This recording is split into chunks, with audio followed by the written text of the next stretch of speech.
Okay, someone make a motion to accept the minutes of November 25th. So be it. Someone second it? Second. Is there anything you want to change or alter before we vote upon it? If there isn't, all in favor? Aye. I abstained, I was there. No one will. So we've got the next one then for the 29th, special meeting 29th of October, November, excuse me. Need a motion?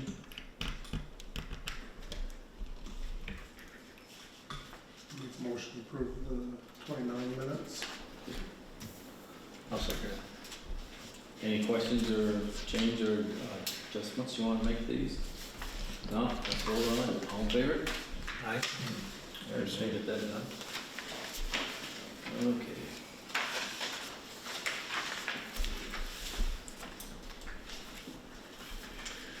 So I have a couple updates if you want to go. Might as well start on you, Bill, whatever. Okay. The property and workers' comp insurance quote for 2025 arrived. In 2024, the cost was $53,688, and this year it's up $660. So that's $54,350.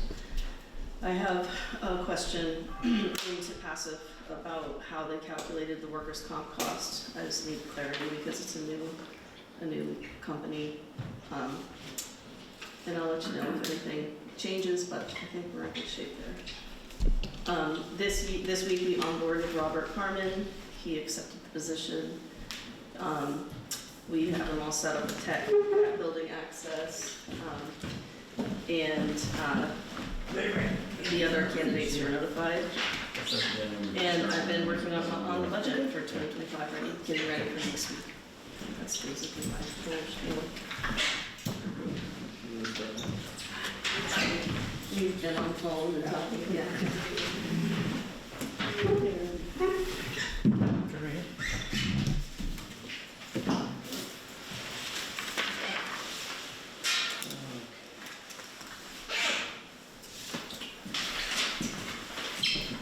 And Linda didn't have anything, huh? Not that I have heard, no. Great. I guess the only road update that I have is that we're still waiting for the reimbursement from the state on the grants and aid, 30,000, I think it is. So that's really all I have. And then the road guys are working constantly.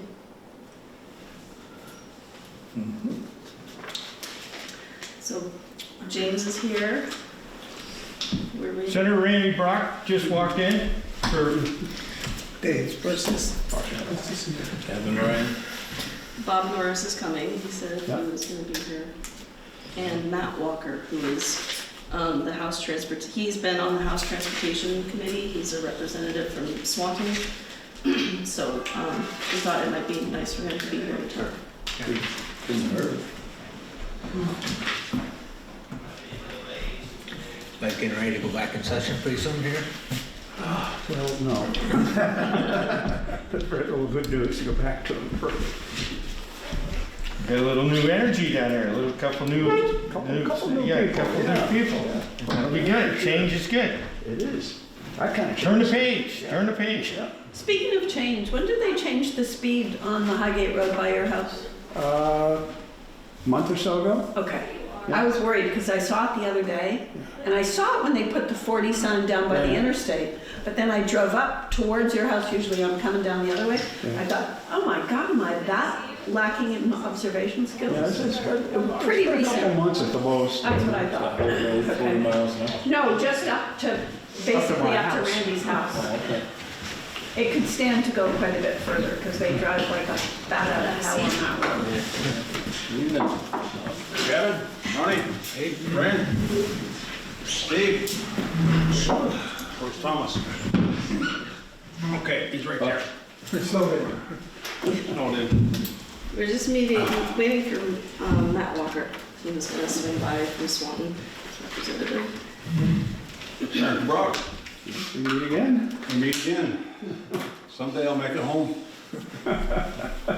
Stop going all on baseball, and basketball, and football games, and have more time. I'd like to be at that.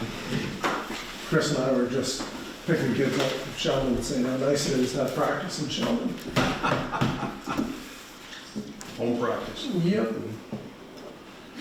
So you guys gonna solve all the problems in the state this legislative session? You're all taken care of, Gavin. Sweet, sweet. You two had a long meeting today, huh? Wasn't this your legal? We did that this morning, right? I think so. Then we parted ways. A year ago at this point.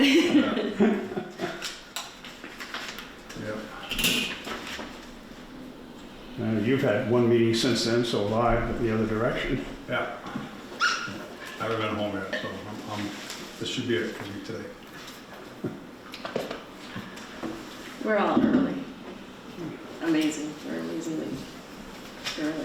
So is this the max they're looking at, this 5.9 they're talking about for school? Well, that's the estimate right now, but you know, Yeah. it's still just an estimate. That'll frugal people tend to get.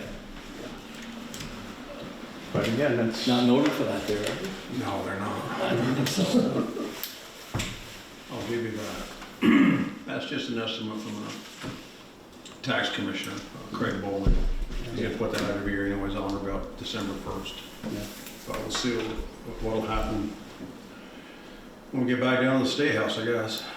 But I mean, still, at least based on, with the economic estimates, it's still twice, perhaps close to 3 times, but at least twice the rate of inflation. Yeah, So that's a concern. yeah. Especially after last year's jolt everyone's system. Yeah. Sounds like there'd be a few adjustments made. Looks like you never heard that COVID money was one-time money. No, we told them that. We Over and over and over again. Over and over. Yeah, it's We'll see. It's a different ballgame this year. well, at least, yeah, there have to be some consideration of other ideas. Yeah. Play any golf this summer? Quite Foolish question. I get a phone call. No? No, you're always too busy. Well, then there's that. Supposed to be retired now, not Tom. Maybe next year. It's not even a campaign year. Did you join anywhere, Tom? Yeah. Where? Yeah, Bakersfield. Bakersfield. Yeah, Roddy joined with us, so, Did he? yeah, Gotta join someplace next year. You guys are out to Bakersfield. yeah. That's the place to go. I What, found your lowest rate or what? No, it's pretty quiet up there. You can play pretty quick, pretty laid back. yeah. Doesn't matter where I go. I haven't found a golf course yet. I can't hit the ball in the woods on, so. Should you just bring a saw with you? No? I'll need to look. We're playing pickleball now, so you need to do Oh. that, so, I see your sister tonight. yeah, She was telling me that. no, So you playing pickleball? She's Ronnie is. I said, I'm not as old as he is. yeah, you are. You're older now. Yeah. Yeah, I think you play pickleball with my friend Marvin Bignell. Yeah. He mentioned. Well, that little project you're working on, Brian, turned out all right? Say, that little project you were working on turned out all right, huh? Yeah. You all set? You got that, right? That's a good thing. Thank you. All right, Matt Walker has joined the room. Well, I hope you were all We've been waiting for talking me. about you this whole time. we've been waiting and waiting. Somehow we ended up starting early, so. Somebody's misled you terribly. Good evening. Well, I guess we'd like to know what's gonna go on down there this year, hopefully. Well, one big thing for us is just cost of health insurance for this 25 year. Rob, would you say 21%? It's like 20, almost 22% increase in Blue Cross Blue Shield insurance this year. So that's a huge chunk. Last year, I believe we kept our budget roughly to about 0.5% increase. And we're gonna pull that one again if we pay that. So what bright ideas do gentlemen have? Stop spending. It's tough on the ones that don't spend versus the ones that overspend. But I mean, essentially what happens is everybody complains about how expensive things are getting, whether it be health insurance or property taxes, and every one of them relates to spending. Certainly in terms of education funding, but when you talk about even healthcare, we have this tendency, people need things and they come to the legislature and say, well, add this into something that you don't pay more than X number of dollars for. Well, it increases everybody's insurance. And in Vermont, we have Blue Cross, but that is a limited insurer. You have lots of other insurers, people who work for out-of-state companies, for example, who have insurance that isn't even regulated by Vermont. But it has an effect there too in terms of when we start setting prices for things. It's hard to argue when somebody says my insulin is costing me more than my property taxes, that you put something in that lowers the cost of insulin, but then it increases the cost of healthcare for everybody else, and that's part of the dilemma. And in a way, you come to people who say, do something about my taxes. Well, then we're almost forced to come back and say, well, what do you want to cut? And most of the time people come back and say nothing. And that's a big part of the dilemma. We went to another meeting earlier today with the same question. Well, I think part of us asking you in here is, we know you hear it all the time, We saw it in the election. All of our neighbors, constituents are saying the same thing, but it's to a point where, it's not all Chittenden County, which we all did. This area is, covered bridges on the rail trail are real big priorities when you can't afford insulin or put a bridge in on a road that needs it, It's where are we putting that money? And sometimes you have to say no. And I know you're sitting in a room full of people that don't understand that. No, but that's absolutely true. And we know that, fortunately, I think that the voters showed it in this 2024 election. And that's going to help us a lot, because we're the ones who supported the governor's vetoes of all of these things in order to keep some of these costs, such as property taxes, lower. We're going to be faced with it this year, and whether or not the majority, even though it's a thin majority this time, gets that message too, I hope they will, and that we work together to just insert some controls that have been lacking. And if I may, can you guys hear me? Yeah. I'm sorry for not being there, but I'm sure you don't want what I have. So, to piggyback on what Randy had said is, in states like ours, we highly regulate, for example, insurance, our premiums and everything about it is much higher than certain other states that have less. And we continuously add more mandates on the insurance companies, but first of all, most of them left, so we have no real competition, and it just spirals from there. And if you talk about, because I don't want to have to keep on verbalizing, I'll get it all out at once. When you look at the property tax increase, we told them, the majority, last year, not this year, 2024, but 2023, when we did the people waiting bill, that if they put a cap on property tax rates, that the result was going to be that school boards would come back with budgets that were well above, the average. We were told on the House floor, and I'm sure probably the Senate floor too, that would never happen, that people don't do that, they're responsible by nature. And we know that's not true. And what came back was school boards, not all school boards, but enough of them, came back with very high increases in their spending, way above average in the 20s and some of them even 30s, because they felt that they were going to be capped at, I think it was 5%. So, that was a beast that didn't even need to happen if we were able to have conversations in Montpelier, and hopefully with the loss of the supermajority, the majority party will listen to us more often and not be like, well, this is what we're going to do and we don't really care what you think. But we warned them that was going to happen, and it did. And then we had to come back and we did basically a half-baked solution, but a lot of the budgets were already in place. So that's basically how you got what we got. It was poor policy. but it was also stuff that everybody that's in that room right now, that's a legislator, including myself, warned them was going to happen. So anyways, I'll give it back to Randy because he's smarter than I am. We're all at the same point. I mean, it's, Bob, do you have any thoughts? Well, first of all, I don't sit on the money committee. I sit on judiciary and government operations. We don't know what direction we're going in this upcoming session, obviously, because the committees haven't been assigned to us as of yet. That could change, that could change. But I'm feeling more comfortable about us going back in 2025, just due to the numbers alone, that at the very least, they have to acknowledge our presence there. And so we're hoping that we've heard the words compromise and reaching across the aisle and so on and so forth, which quite honestly we haven't seen, but they have to do that this year with us. And we realize that the two things I've heard the most about in Franklin County are, one, affordability, and two, public safety. Those are the two biggest issues, and then housing comes in a close second. But those two issues are big issues for all of us. But let's not forget that we too pay property taxes, so this is nothing we were generally crazy about. But everyone in this room was a legislator, voted to sustain the governor's vetoes, obviously, and we were simply overpowered.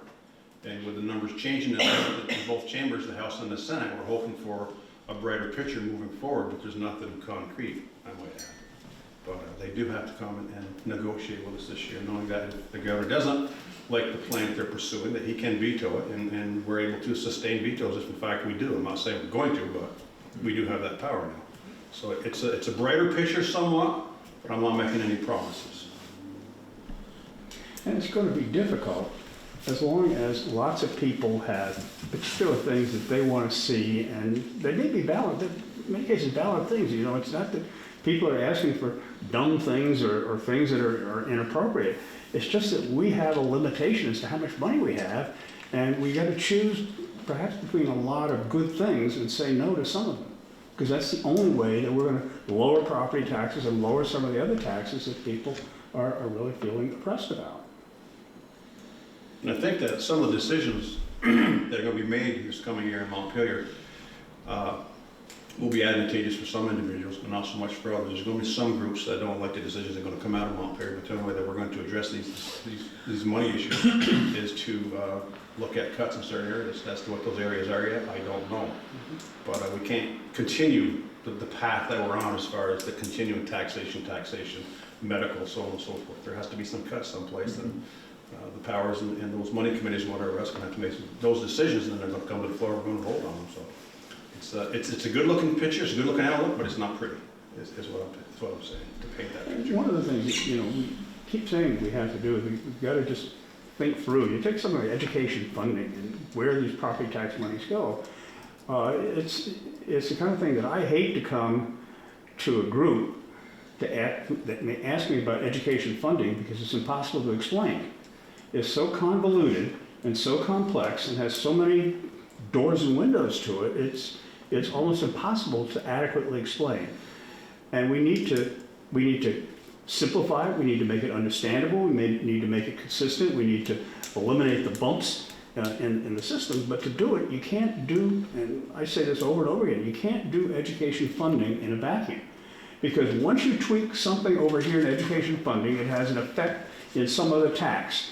And they all work together, and we have a mess of a tax system, from income taxes to education taxes to consumption taxes.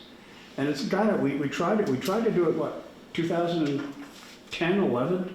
We did, remember the Blue Ribbon Tax Commission? They did a great job of saying, here's what you need to do and then we didn't continue it. We dropped it. And that was like 14 studies ago. And we're what, our 34th, 35th, 36th study of education funding, and we can't keep doing that. We actually have to do something instead of talking about it, and I hope that we will this year. So with all those studies, not one thing got changed as far as funding? All kinds of things change, but the problem again is they often change in a vacuum. Because once you tweak this over here, it affects that over there. And if we did this and we didn't do that, it created yet another problem that we had to solve. And that was over and over again. That's been the pattern. So if you get $70 billion for education, somewhere you got to come up with it. Somewhere we got to come up with it, yeah. Yeah. What about that heat thing they were pushing so hard last year? The change. I think that's gonna die. I noticed I mean, today. they didn't even that really know what it cost. the Department of Public Service came out in opposition to it. And I don't think that's gonna pass. I think it's just too embarrassing for the people who voted for it to say, we can do it. And again, it was the same kind of issue that we talk about education funding. Yeah. Is you get these guys who would, absolutely in support of doing something, the Global Warming Solutions Act and the quote affordable heat standard, and they get up on the floor and you ask them to explain it, and they can't explain it in many cases. It's a religion, not an economic measure for so many people. And it's clear that there we can't do it, because what happened in education funding will happen in transportation and will happen in heating if something like that passes without more scrutiny than what it's gotten so far. Because it will dramatically increase costs to the point that people can't afford it. And that's why we can't, in my judgment, why we can't do those things. As great as a goal, it's not necessarily good as a mandate. Do you have something to add to this, Mr. Warren? Oh, we're gonna drag you into it. You're not just gonna sit there. It's always here to listen, right? Tell them all the solutions you told me last night, man. They're always here to listen. Interesting that Representative Gregor is very involved in the healthcare piece, and he has had multiple delegation meetings with the head of NMC and their leadership and their responses to the Green Mountain Care Board. And he also organized one with Dr. Leffler, the head of the UVM Medical Center, that entire network, and he spent over an hour with us on the phone last week, on Zoom last week, and with the NMC on the other piece. That's an incredibly complicated area that I started there because I have very little experience and/or that I could add, but I will say that Representative Gregor is heavily involved, and I think will continue in the healthcare area, but I haven't heard anybody come out with suggestions on cost cutting and where that's going to happen in that area. On the property tax side, there's a lot of talk about that, but what I'm concerned about, so if we're going to reorganize property or the funding, so if you're taking it out of this pocket right now, we're just going to turn around and find a different pocket to pull it from, you're still going to need that much money. I guess I don't hear a lot of real solid discussion about the fact that the school budgets are made up of almost only two things. You got staff and you got buildings, and there's not, I mean, there's extra, you can only turn the lights down so far, and you can only turn down the other costs so much. I watch, and as I coach at MVU, and the parking lot for the staff continues to grow, and the parking lot for the students continues to shrink. And the people that are in effect in charge have a very difficult spot there. I also hear from constituents everywhere that one of the reasons they want to get a job at the school is for the health care. That one of the reasons that healthcare is that education has become such a jobs program is that health care is so hard to get and afford anywhere else. And so those two are directly tied, in my opinion. That's just my opinion. I'm only a one term so far, and going into my second term. I'm not going to be able to solve the world, but my view is that just shifting how we pay for it still is going to be on our backs. I need it, and I also, secondly, I want to say, I'm concerned about the standards of what the kids are coming out with. I'd like to hear a lot more conversation with that. I would rather go to my people and tell them, you know what, it costs a little bit more, but look how amazing they are when they come out. Look how ready they are for the jobs that we have. And then I might be more willing to push back and say, I'm willing to pay more. But right now, I don't feel that anybody thinks that it's gone anywhere but slid down. Those are my takes on it. So I really want to hear, and what I plan on my questions in my piece in that area is, what are you doing about what we're getting out of that money? And we have to recognize that the demographics are the biggest piece. If we continue to have population, I mean, everybody could talk about it forever, but we built a system to handle 150,000 kids. We never got above 120. We've dropped under 90, and we're heading down. You can't pay for a system that was built for 150 and run it for 75.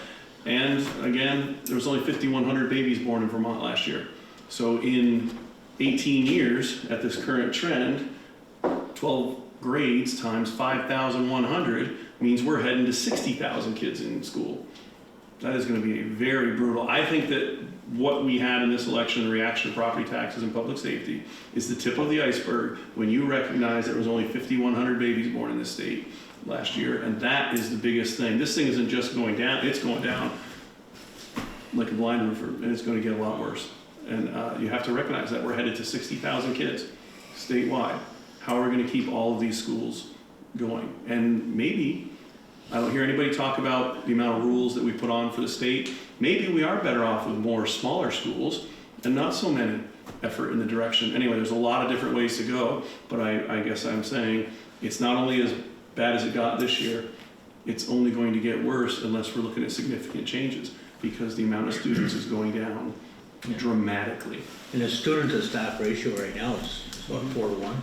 Yeah, lowest in the country virtually. Yeah, that's, If they were coming down at the level that Matt had said is Representative Kornheiser, who is chair of Ways and Means, she had a good quote in the spring, which is that we can't even have real conversations about these issues, because as soon as, whether you're Republican or Democrat, it's irrelevant.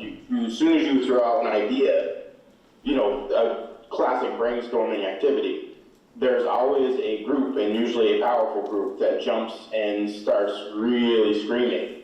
So if we want to solve these problems, every single person in Vermont, every single entity in Vermont has to be willing to step back and have those open and honest conversations, which an awful lot of people, and more importantly, a lot of groups aren't willing to have. Regardless of what the answer ends up being, we're not going to get the good answers until everybody's willing to actually talk like adults, like used to happen. And it's continuously getting worse. And on the climate issue, Randy had mentioned, you know, we spend, forget the exact number, but you know, it's over $100 million on climate issues, where the money would be much better used, because we can't change the climate in Vermont, we never will, but we can make ourselves more resilient. So things like you guys already do, building, you know, better back roads, ditching, whatever, infrastructure work.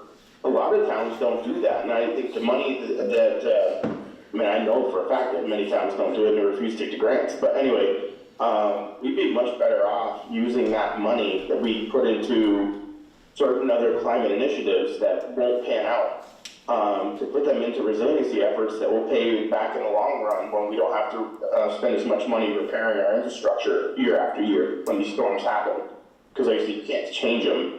And then Mother Nature doesn't go, well, Vermont's doing the right thing, I think I'll go around them. So when the storms come, we have to be ready. So the money, it's a matter of not necessarily just spending less money in one year, but where you put the money, so in the long run, it's best used. All right. Well, they're all hard discussions. Like Ron said, it's not the 4-to-1 ratio in education, it's transportation, it's climate, it's all these things where everybody has a job, everybody has healthcare. Your friends aren't gonna like it, but it's too much, that we don't need it all. It's not, you know, we're not getting 100% productivity out of this. That's not just cuts to budgets, but physical cuts to buildings, to people. I mean, unfortunately, that's we're still the minority by a pretty far right margin, and the people that are still there and that did win and that were elected into leadership positions this last weekend are on record as saying that they just didn't understand all the great things that we put in place and that how much they're going to pay us back over time. They are not, I don't believe that the majority is going to significantly change their approach. But I'll see, it's new to me in that perspective, but they're going to say the pieces of where they're at. I did want to add that on the transportation side of things, the House and the Senate will have all new leadership in transportation, so the agency will continue to be in the driver's seat in terms of the way that transportation policy is set, as we have going to have a new chair, a new vice chair in transportation in the House, of a new chair, likely, and a new vice chair in the Senate. I don't know who they're all going to be yet. And Senator Mazza, so after all those years, is no longer there to run it from the Senate perspective. And but I do know from the colleagues that I know are coming back to transportation, there's a significant discussion among representatives, particularly of rural towns, that the formula for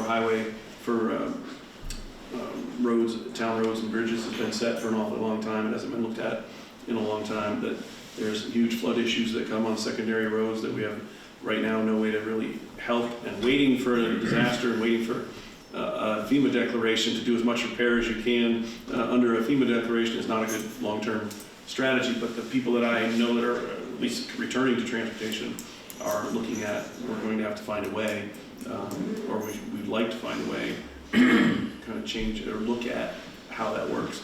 The agency has all of their, agency of transportation, their money is locked in federal highway funds, their climate change funds, their EV funds, they feel like that, you know, is all spoken for, but somewhere in there, we're going to have to find, or we think we need to find a way to help towns. They're gonna have some of the towns and the reps that are there, like in a Heinsberg situation, which is generally considered a wealthy town by standards of, you know, they were decimated, and they are still trying to figure out a way to pay for culverts, but replacements and completely washed out roads.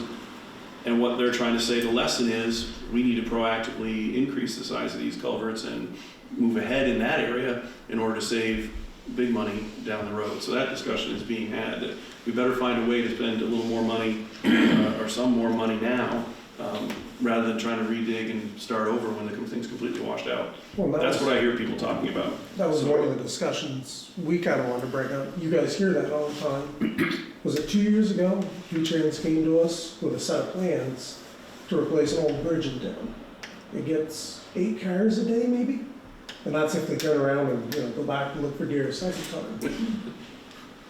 It's $2 million bridge, whatever it is, on a road that has access from another way. It'd be nice to have a bridge, yes, it's great, but we have another bridge in town that, you know, the bottom. Main artery bridge.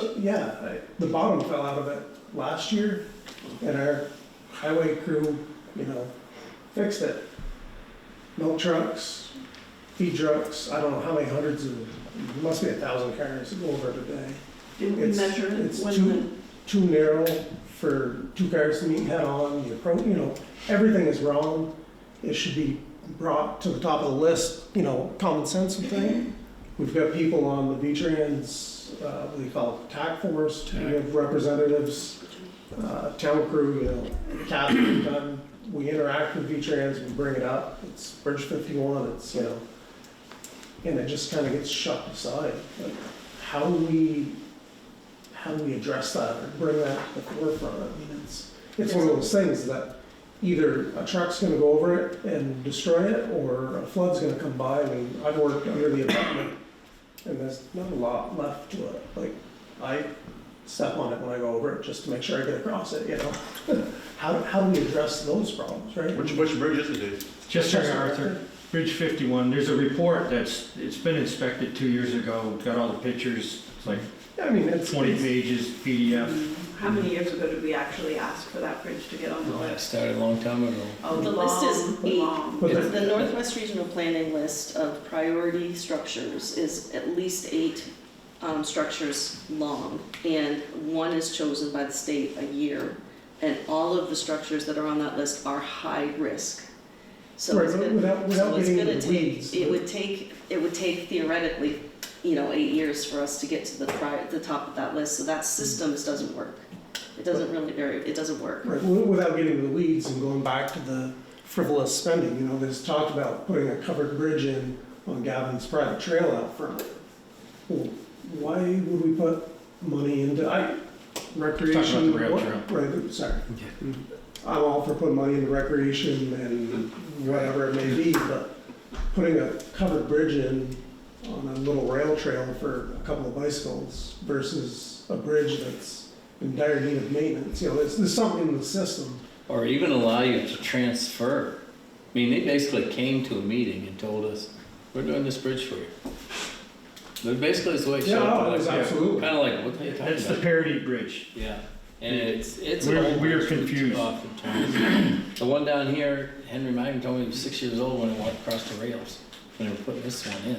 So there's one by Henry Magnus, there's one by Right, by Town Henry's. Farm, by Henry's. By Henry's is the Chester Arthur one. That's that the one they that's It was have- built in 30, it was built in 37. Is the one that they're gonna replace for $2 million. Okay, so the And other then one's the just rebate attached to that Brandon fixed Farm, on and the before Magnus.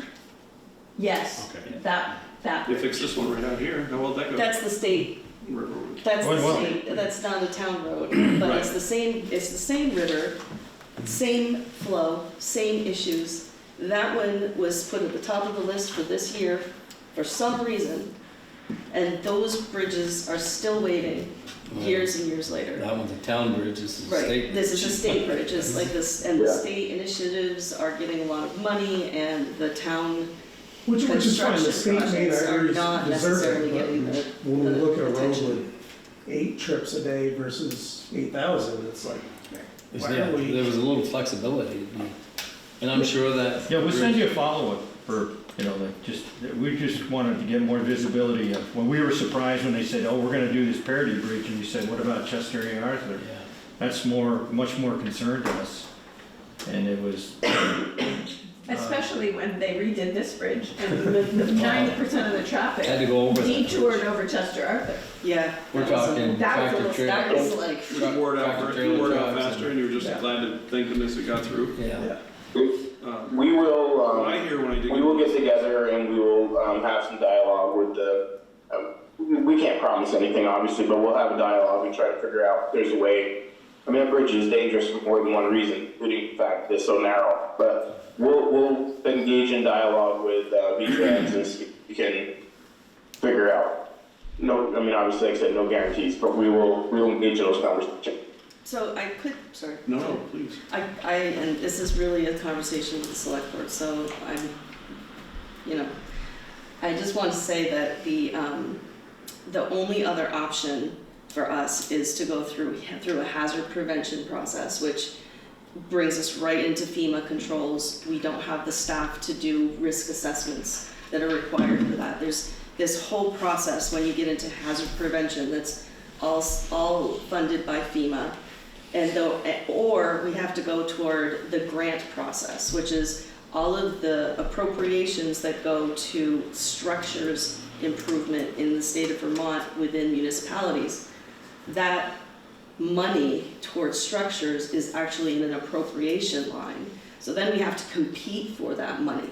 We all have to write these grants. You're talking about like people aren't acting on the grants. Well, it's a grant process and it's complicated, and it's also another example of why is it an appropriation for $200,000 for like a $2 million project. We are capped at $200,000 for structure replacement grants, which we have to compete for, which only pays 1/4 of the cost of the projects. So it's this structures issue that, in terms of like the systems that are in place, that is a concern. I think it's a concern that we're on a waiting list for 8 years for things that are falling in the river. We can't get through the hazard prevention process because it's so complicated. And the only other option is to write grants. Or take out a bond or some kind of, put it on the local taxpayers again, which, then we see these bridges with the covered bridge on the rail trail, or that rail trail is rebuilt completely. And the money comes from different, what I hear when I dig into these things is exactly what you were, partially what you were saying, is that there's the formula money you're going to get, and then there's grant money to chase, but the rail trail money, you get an earmark, and that's coming out of a different bucket. And the ability that one of you guys mentioned earlier about the idea that you can somehow transfer or make change, that's a big, seems to be what I'm learning, is that's an just a no, then don't do that for whatever, the way our government works. And then where the bucket comes, where the money comes from is what, kind of has, how the rail trail got paid for is different than how your state bridge got paid for versus the one that you want to do for the town. And, learning how that all works is amazing that we don't seem to be able to prioritize it the way that we would want to as locally So, possible. not being on transportation, and the issue that Dave brought up, I know when Sanders brought in $8.1 million to fix the rail trail over what purpose. When we talk about AOT putting a covered bridge in, would that be state monies or would that be federal monies that would, because it's the old railroad is bad, who would fund that? I don't know that particular one, but my guess would be that's the last of the end of that federal earmark money for the LVRT. That's what I would. No, I we would- realize that, but you guys also have some effect on where buckets are placed, so just make sure you're tapping the maples, not the birch. We don't like that other stuff. And the LVR, the rail trails is a huge part of the tourism promotion that's going on out. Unbelievable amount of advertising that goes on outside of the state to continue to bring people in. And the amount of events that are being scheduled out, especially in St. Johnsbury and Hardwick and out at the other end where they're talking about end-to-end races, they're talking about end-to-end ski races, they're talking about end-to-end for bicycle things, they're talking about major marathons for fundraisers. They're in a huge spot of how to draw people in to spend money in their town and do these end-to-end races. That's a big part of what they're doing. Yeah. I don't know the answer to that, no, because we have to go on the road at some point, it's still washed out, and a couple of spots up in the kingdom, up past Greensboro, you still gotta use the road, or you gotta go back to using the road. It was only end-to-end for literally like A couple a months. week. But that is a big, and tourism money is in there, and the earmark money is in there. Anyway, I don't know, RJAC, just transportation related, but there's only two ways to get money, right? The main formula money and applying for grants. The formula can change. How, Yeah. it can And change. so we'll have, like I said, we'll have those conversations for you, thank you for bringing them to our attention. We'll certainly, we'll do our diligence and have those conversations and see what we can get for better results. And so that's how we'll go ahead with the bridge conversation. On the rail trail, like Matt said, it's obviously a bigger part of the tourism thing, and unfortunately for towns like ours where it goes through, but it doesn't go through anything, it doesn't help us economically, so we don't see the benefit that like the Kingdom sees, or maybe over in Swanton sees, but it is totally different buckets of money that we don't really have control of. But the more important part of this conversation, though, is that we will have those conversations with V-Trans or whoever else we have to see about getting that change, the process changed, because you're right, we shouldn't have to wait 8 years for something that's as dangerous as that bridge. Thank you.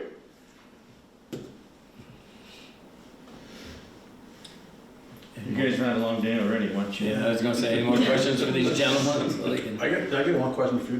Did they tell you projected cost of the bridge? The one, the, Chester Airport Bridge. We don't have They haven't a touched cost it. I don't think it's analysis, even we'd have to do engineering, which we'd have to pay for. Yeah, didn't he give us an estimate? Didn't St. Lawrence give us an estimate?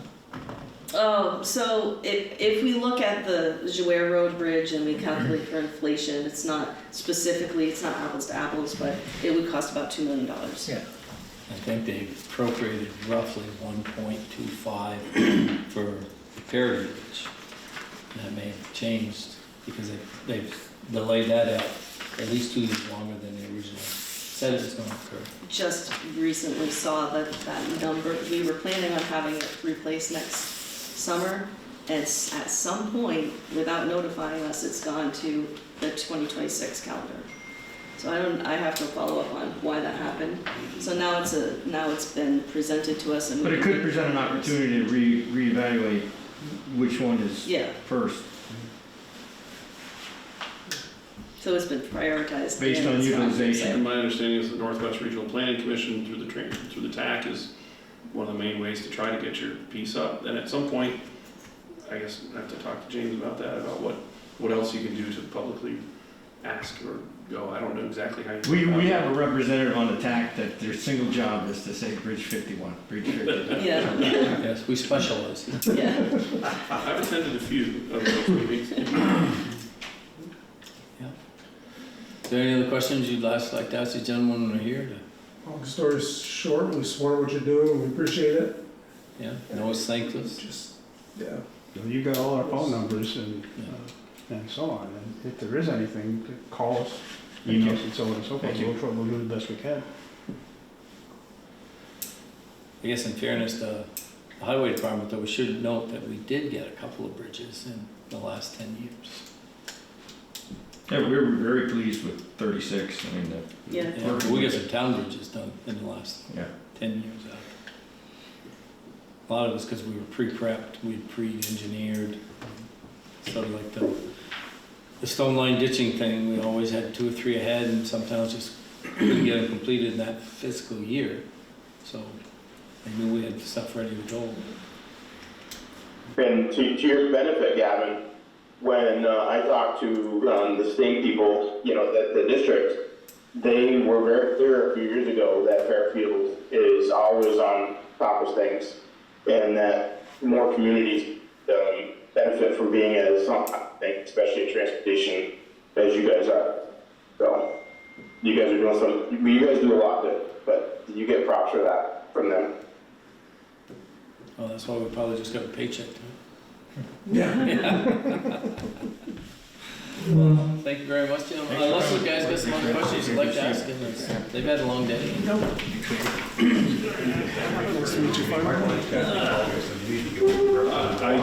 knew exactly where it came from. We don't know that's probably not good to us at all. So glad you came. Thank you. I think the really hard part is that we are trying to run the entire budget with John, got to join us next year. Have to join us next year. I'd love to. Right, but no, Thank you for coming, I appreciate you. You're right, has been a long day. Yeah, no, you love it. Thank you. All right, have a good night. See you. 40,000 taxpayers. So it's incredibly hard for small towns. Because the bridge costs the same here as it does everywhere else.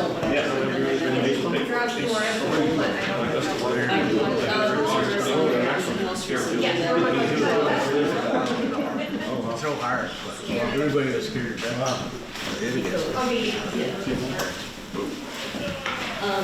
Sorry. So Emily from Northwest Regional Planning is here to talk with you all. I'm gonna go make a couple of photocopies, but she's here to really have a conversation with the select board about the work that they're doing with the zoning and planning commission.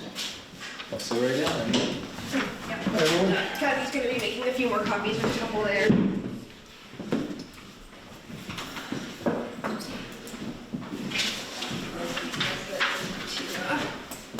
I'll be making more copies of that. Send them up the line. Put it up.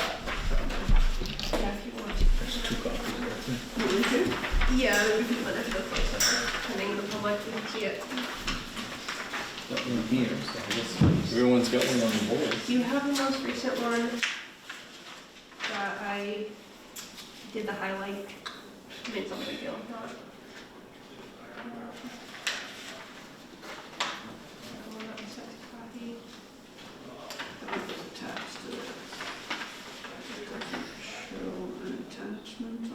So let me find it. Yeah, it would have been the one that Hold on. there's that copy, but there's a copy sent to Kathy that was more recent. I don't know if I sent it to you as well. It just Oh, you has- don't think you did? I'm not sure if I did. It just has the shading, but it's otherwise pretty similar. The one I sent to you is basically the same. I just added a couple of shading. And this is part of, this, so everyone's aware, this is part of that grant to, what's the proper word here, Melissa? To Update, realign, update review, update, bylaws. look over. Yes. Yeah, we have the contract with the town to work with the planning commission to review the bylaws. The specific mandate we were given was that there was perceived incompatibility between the town plan and the zoning bylaws, specifically as it relates to protection of resources, especially agricultural resources in the rural districts of town, so outside of the village.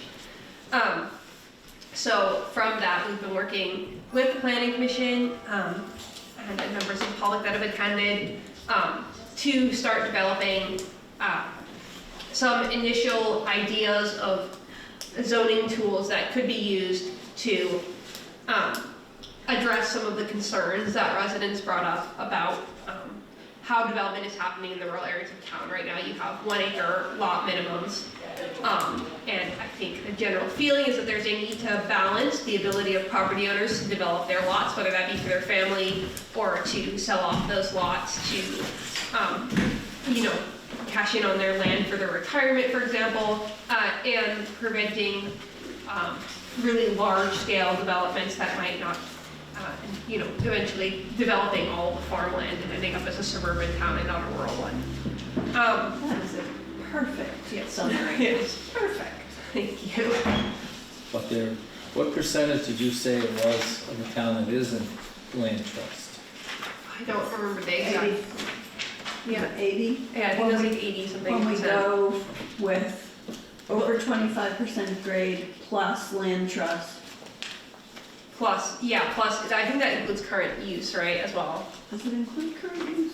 I don't remember, I have to look at the document. But It's in the 80s. Yeah, so significant portion of the land, specifically along like 36 and Chester Arthur, is in land trust, and then the vast majority of land in town is in current use, but current use can be bought out of for development. And then, yeah, there are other zoning potential problems, just steep slopes.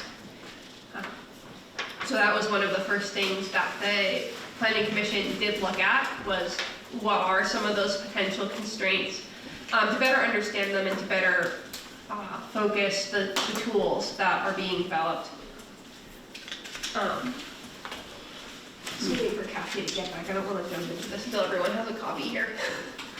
The select board, everyone, are they different copies or some are just highlighted and some are? No, they should all be highlighted unless you're flipped to the second or third page. I think we've all got it. Okay, everyone has it? Great, okay.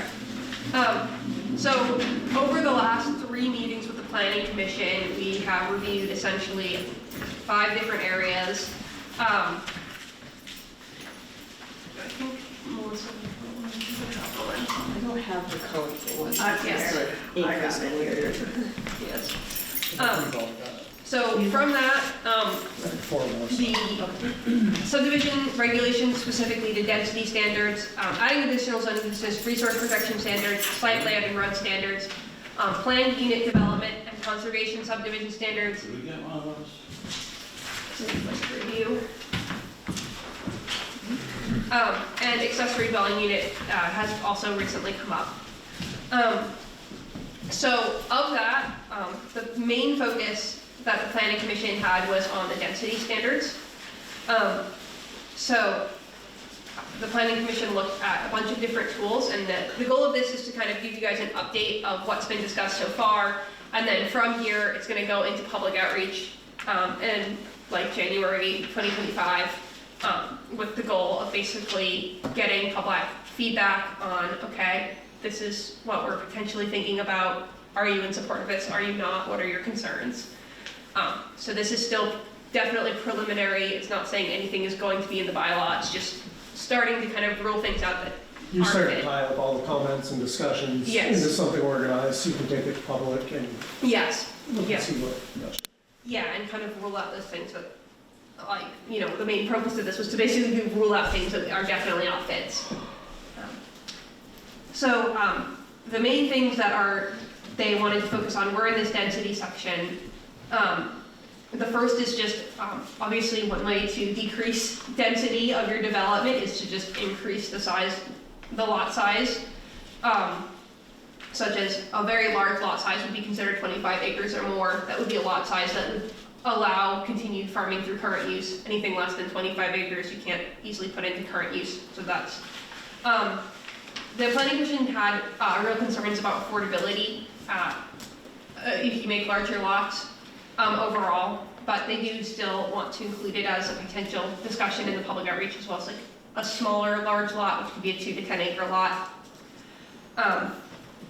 Also removing undevelopable land in density calculations. So this would be removing, when you're determining how many lots a subdivision can have, removing things like steep slopes, which can't be developed on currently in your bylaws. Wetlands, things that you really can't develop on anyway, but doing that just makes. Could you give me an example of that? What do you, I get what you just said, but Yeah. what is that? What is the current density? So, yeah, 1 I was acre. thinking the 1 same acre. thing, so 1 I acre. have 10 acres. Yes, It has 9 acres of wetland. yes, I can't have 2 half-acre building lots and include the rest of it in my 5-acre minimum lot size. if you had right now 10 acres, say 9 of it was wetlands, it would depend on how the wetlands looked on the lot. Like if you could somehow divide it up so that there was a valid building envelope outside of the wetlands on all of the different lots, you could theoretically have 10 lots, but that depends on like layout of the wetlands and the land on the lot. But you couldn't have. But the wetland Yes. or the steep slope wouldn't be Yes. incorporated, wouldn't be added into your total Would be acreage. taken out. Right.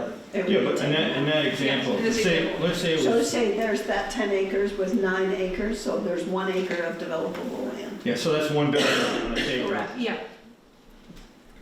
Yeah, you'd be able to have 1 acre lot. with this. So what's the implication for that, for people that are developing? I mean, does that mean that every single person is gonna have to, delineate wetlands, potentially have a survey done, you know, to make sure that the steep slopes are well understood and that calculation is. Sorry, who's on the phone? It's Emily Biron. Oh, okay, Emily, right now there's a conversation happening with the select board and Emily, and we'll open that up to public comment afterward, just so that we can make sure to get through all of the stuff that needs to be. Okay, thank you, sorry about that. Yep, no problem. Yeah. Yeah, so that's an option. And then the separating lot size from density, this was something the planning commission is interested in but wants further public feedback. This essentially means that you have a certain set density per like 1 unit per acre or 1 unit per 2 acres, for example, but it's disconnected from the lot size. So let's say you're allowed to have 1 unit per 2 acres, but you can still have a 1 acre lot, for example. So that means that you can have land that is lots that are smaller, and you're not dividing up the land as much, but reduce the overall density of a subdivision. Could you say that again? Yeah, so if you, it separates lot size from the overall density allowed. So you could have a 10-acre parcel, and you could say, we allow a density of 1 unit per 2 acres. So you could have 5 lots on that 10-acre parcel, but each of those lots each of the development lots could only be 1 acre each. So you could still maintain 5 acres that might be part of your farm, for example. So it basically it would make things more flexible when you're subdividing, Yes. so that it can be. Yeah, and it's a tool that allows you to reduce the density without potentially fragmenting the farmland as much. And it also means That's similar to what we currently have with the PDU. Similar, you know, like PUD. the PUD. Well, yes and no, a PUD gives a conservation lot. yeah. That's kind of what I'm hearing you describe. So you're saying 10 It's acres, similar. you could have 5 1-acre lots up front? And then Yeah, a and 5 5-acre acres. parcel in the back? Back that would not It's- be developed. For It's example, similar to that conservation unit, yeah. it's So how would that 5 acres, or that additional acreage, is it through covenants, you can't develop it, is it? it's recorded in the deed and the land records. So it's part of the deed and the land records usually is how it's done. An ownership could go to one of those lots, or Yes, combined, or, yeah, and you can Do sell it that, ownership you of can do any it of the any way lots. you want it. so, like PUD? It's Or like you a could do an HOA, like you Yeah. can do it any way you want, that's it. So it's similar to a PUD. It's somewhat similar to a PUD, it applies, in this case it applies, PUDs only apply if you're applying for a PUD. This would apply potentially to all development, or you can do it some ways that it would be like major subdivisions. Would the idea to leave a 10-acre field in the back as a field, or Yeah. as a wooded hillside, whatever, that's not disturbed? Yeah, that's the general idea of this tool, is to allow some limitations on density while allowing for those smaller lots, which 1, don't break up the field or the forest as much, and 2, are therefore more affordable to sell off or, to someone, because they're not, the larger your home is, the more expensive the land is to buy, the more expensive your taxes are on that land. So keeping that small. And then the last tool that relates to density is looking at whether the way the town is doing frontage currently is working and whether frontage is a useful standard. So those are the discussions, the main discussion points around the density standards. Some things that the Planning Commission has essentially rolled out there. We talked about the idea of dividing up the existing ag district into multiple zoning districts that the Planning Commission didn't want to do. They were very concerned that that could unfairly burden landowners in some areas over others, and didn't feel that was appropriate. Generally, the resource protection standards have existing standards for agricultural lands, for fields, for steep slopes. There was a feeling that that's pretty much is actually working pretty well for the most part. There's not a ton of focus being placed there. Same with site, land and road standards. And then there is sort of some interest in looking at planned unit development and conservation subdivisions again, with that idea of potentially, like, is there a dividing point where there could be more major subdivisions where we are not allowing it to be quite so dense, while still allowing minor subdivisions or, you know, someone breaking off one lot at a time to have that more flexibility. There are some more complicated tools, like transitional development rights, that the town just doesn't really have administrative capacity for. And then also, something that came up more recently was thinking about potentially being more permissive on accessory dwelling units, which would be another way to allow people to add a housing unit for a family member, for example. An accessory dwelling unit is a small house that's either attached, but a separate unit, or like behind, usually, a residential home. And by state law, it can be 30% of the habitable square footage of the home, or 900 square feet, whichever is greater. But you I could. thought it was 40% in our current. In your regs. bylaws, currently it's 40%, so in your bylaws it would be 40% or 900 square feet. The state minimum is 30, but you could consider Going up to 50. going up to 50, for example. Which is just, it's another way to provide more flexibility to people who are especially looking to house like family members, which is a big thing that we heard. So this is essentially what the Planning Commission has been doing with us for the last 3 months in a very condensed version, with lots of discussion. So happy to hear any feedback from the select board, knowing that we're heading into that public outreach, wanting you guys to be aware of what's going on and what's being discussed. No, this is good to see where you're at. When you say public outreach, are you talking emails to the residents, postings, meetings? So we haven't decided exactly what we're gonna do yet, but yes, all of the above. We're gonna do as much of it as we can. There was a request from 1 or 2 people that we send out a survey by mail to every household.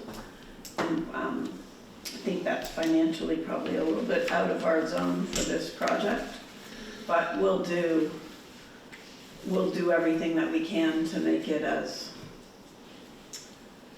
to reach as many people as we can. Yeah. So we're definitely going to be holding a public meeting, trying to advertise that as much as possible. I think we've talked about doing a survey that would be available online. Like Melissa said, it's not really in the budget to do a survey that's mailed out to everyone. That gets really expensive. We could put it in the school, you know, for everyone who doesn't happen to look at Front Porch Forum or whatever. So there's lots of places we could put it without mailing it to every household. And then the Cost prohibitive. community forums that are in person, Yeah. part of that would be an education piece Yes. to help people understand Yes. all of the questions that might be floating around there right now to a greater deal. Yeah, it would be like a presentation from us, the planning commission, explaining like the process, the considerations, and then asking people very directly for their feedback. Potentially, we might even have like straw poll votes. Well, and the last time we did it, Yeah. we had, there were a few facilitators, and we broke people into little groups to get them to like chat up together, and then presented to the larger group. That's quite a few years ago. Do you remember when we did that? Is that the one up at school? Yeah. Yes. I don't remember what year that was, but it was, That's in the 2019 update you did, which it would have probably. no, No, it was before one that. before that. Okay. That's a good way to get people who Yeah. are I think it made was, some accommodations. wasn't it that for the rural Yes. Vermont? Rural, Yeah. Council on Rural Development or something. Paul Costello. Yes. Is it? Yes, and that was early 2000s maybe? Sounds about right. It was a long Yeah. time ago. Do you gentlemen have some questions for Emma? No, I think seeing it and the brief explanations and the education piece is gonna be big, I think, with the interest in it. So it doesn't appear to be a lot of big changes in this bylaw, from what I've read the last meeting I went to. I would agree. Yeah, I think that, you know, some of the things that we talked about would have been big changes, like adding other zoning districts. I think so far, what the planning commission is moving towards is maybe more like smaller tweaks make it, is maybe what needs to happen to make it fit, rather than a big adjustment. Maybe the public outreach will really change that. Obviously that can have an impact, but yeah, I think right now, what the planning commission seems to be leaning towards is, you know, a number of small adjustments that ultimately will have a big impact, hopefully. But I think there's been real concern about overcorrecting and having a negative impact. And is there anything in this that sort of helps keep the price of housing lots somewhat realistic? You know, there's only so much control. No, but I'm Honestly, saying, no. you know, there's some places Honestly, they put yeah. enough criteria and the price actually just gets jacked because they put the price onto the lot and it just keeps escalating in value and price. I don't say value, price. I mean, land is gonna get more and more and more expensive as it becomes less and less available. So, no, there's nothing that will keep it affordable. Unless, I mean, years ago, we had a stipulation in subdivisions that were, I can't remember what the number was, 5 or more, 4 or more lots. One lot had to be retained as affordable. And one of those is gonna change hands soon, one of the affordable homes. Okay. And I had a lawyer call and say, you know, what does this mean? Like, how did you determine affordable? And well, it was just what HUD said at the time was affordable. So they said, well, how do you want us to do it now? And I said, see what HUD said is affordable now. And to be perfectly honest, when we looked, it was not even marginally affordable. And this was using HUD's criteria? Yeah. And it really wasn't, I mean, affordable for who?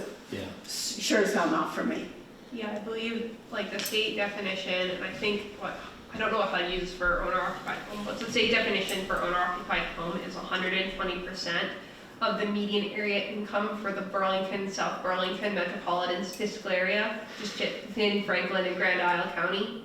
And that's a pretty high number. I think it's like $90,000 or even more right now. The house per income, for the house example. we were looking at, Yeah. affordable Yeah. was gonna be 335,000. Yeah, because they're basing it off, I think, an affordable income where the income is considered like almost $100,000. Which might reflect the overall metropolitan statistical area, but not necessarily Yeah. people who are living in Fairfield. Yeah. $2,000. But that is an option as well. Inclusionary zoning can be an option. It has to be kind of carefully looked at. I think you need to carefully look at it with what the market conditions are in your area to make sure that if you make the inclusionary zoning too burdensome for developers, just nothing will develop, and then you definitely won't have affordable homes. So it is a careful balance there, but it is possible to do. If you just look at my house, I bought my house, it was a short sale, almost in foreclosure, in 2011 for $199,000. My reappraisal was $389,000. That's You're stupid. living big, aren't you? I live in Fairfield, in a little tiny 30-year-old house that's falling down. $389,000 was my appraisal. Yeah. Yeah. So is it gonna be affordable? No. There is nothing we're doing that will make things affordable. Well, gentlemen, is there anything more before the, Thank you, Emily, it's good to have. yeah? Thank you, Emily. And while Emily's here, I just want you all to know, she's amazing. She is very knowledgeable, gets her point across, and is really good at deflecting, what's the right word? Some of the vitriol that has been directed at her and the board. And she's done an excellent job. I'm very happy to have her here. Thank you. Well, thank you. Thank you. Did you want to have public comment on this at all today, or did you want to? This is just showing us what's going on. There's gonna be a public, The public The- forum will be the opportunity for Right. public I was comment. gonna say that, to me, that seems like the appropriate time for it. Thank Well, you. thank you, Thanks. Emily. Get back over the hill safely. Oh, yes, thanks. I know. You are. So, I think, I don't have the agenda on me, do you? One around here somewhere. There's one right there, Kathy, Old business, right new there, business. on the under, I think it's one, There's one. Thank you. right there. Okay, so we skipped public to be heard because we started early. I'm not sure if we want to do that. We should. Okay. Dave? You're gonna let you off easy tonight, guys, or just here to listen. I know you're gonna have a long night, so. Linda? I was just here to make sure that we talked about the opening on the zoning board. Yes, that's a good point. So I had a question about, the last time we talked about openings on the zoning board, you requested that I put it out on Front Porch Forum and put an advertisement out. Did you want me to do that again? If so, we'd have to do it between now and the next meeting, and then the appointment would happen. This is kind of a matter of procedure. So Yeah. We haven't established procedures, Okay. so we just stick with our procedure, which is to do what we've done in the past. Okay, which was putting it out on Right. on Front Porch Forum, and, okay. So we'll put an advertisement out, and then the appointment, I believe, happens at the last select board meeting of December, which currently is scheduled for the 30th of December.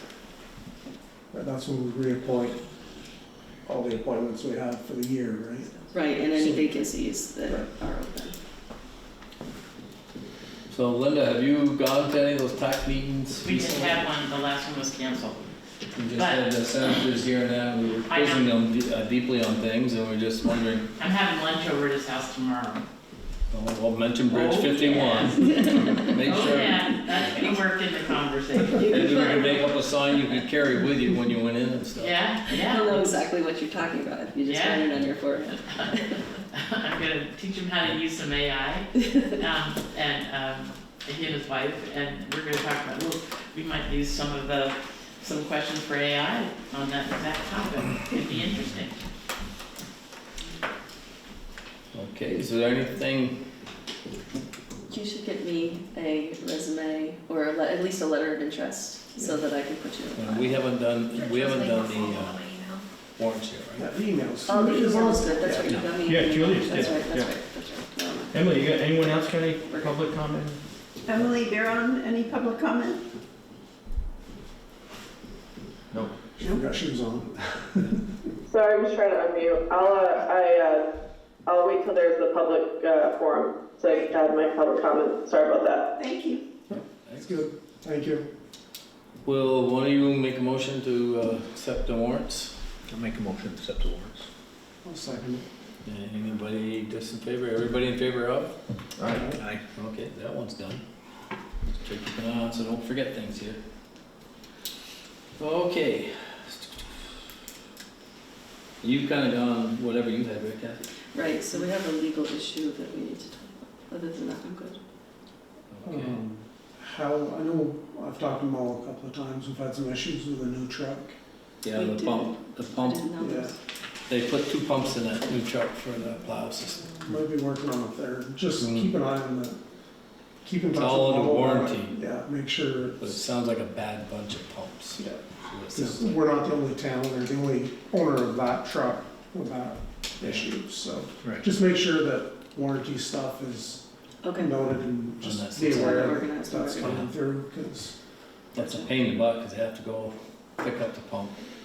And they've been changing it. the only time so- it bothers is when it's so. So the snowing's done, we'll be all set. Yeah, it'll be As long as really they use important for us for that to be clear on the accounts payable, that it's a Mhm. separate thing. Yeah. There Just- shouldn't be just any awareness, charge, yeah. there shouldn't be any charge for it, Okay, No, because it's under Good. warranty. good, good, good. just be aware of it, because it'll get. Other than that, I think the thing's working pretty well for them, it's just, it sounds like a faulty bunch of pumps. That's Okay, just- so is there, and what you're talking about is an executive session, right? Mhm. So business, I guess there's nothing else, and this is something we don't take an action, or we will take an action on?